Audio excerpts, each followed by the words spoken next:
I first became involved in the redress movement back in the early 90s when, as a member of Chinese-Canadian Community Association, I found out about the redress during a national conference.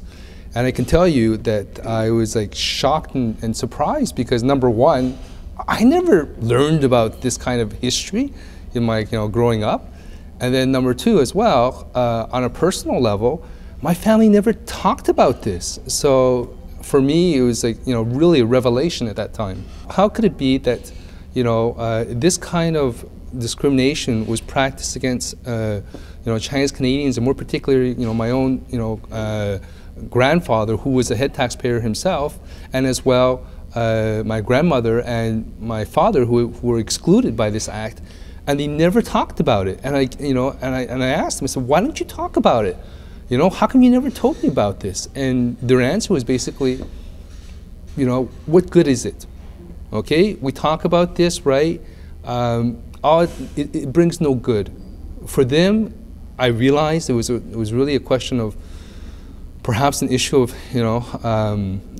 of hurt, to a certain degree, perhaps even shame, because it's not something positive. And in Chinese culture, if it's something that's negative, don't talk about it.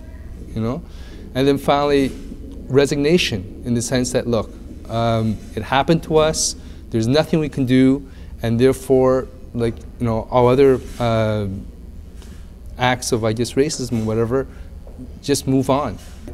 Even though within our community we never talked about it, well, obviously then, in the larger Canadian community and Quebec community, there was no knowledge of this either.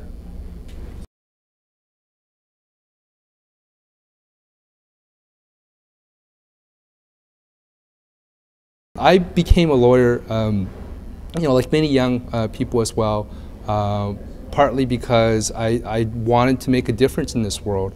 And so when I found out about the question of redress, on a personal level, obviously I was very much committed to finding redress for my family, especially because they had sacrificed so much for me. I mean, they were working long hours in the restaurant. My grandfather worked long hours, to bring over my father and my grandmother. And here I was, the benefactor of all their sacrifices. And the very least I could do was fight for their rights. And so, when people came to me and asked me, for example, to be a legal advisor to a community association, or to be a special guest of honor to a banquet or whatever, I took advantage of those opportunities to tell people, listen, this is something that happened to our community, and this is something which we can fight for in order to, prevail over that injustice, and to get back, hopefully, some kind of honor and as well some kind of compensation for the Chinese community. When the redress movement first started, it was first and foremost a question of honor. It was first and foremost a question that the Canadian government recognized that something wrong had happened, and that they were looking for a clear apology. Along with the apology is also the question of compensation, or one might even say reimbursement, because the amounts of money that were paid back then, there were enormous amounts of money.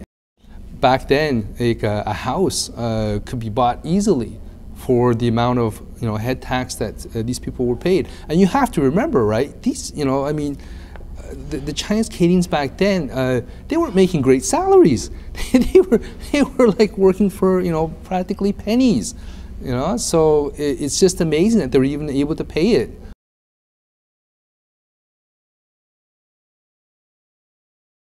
Society today doesn't take into account, or perhaps is not aware of, the dark side of Canadian history.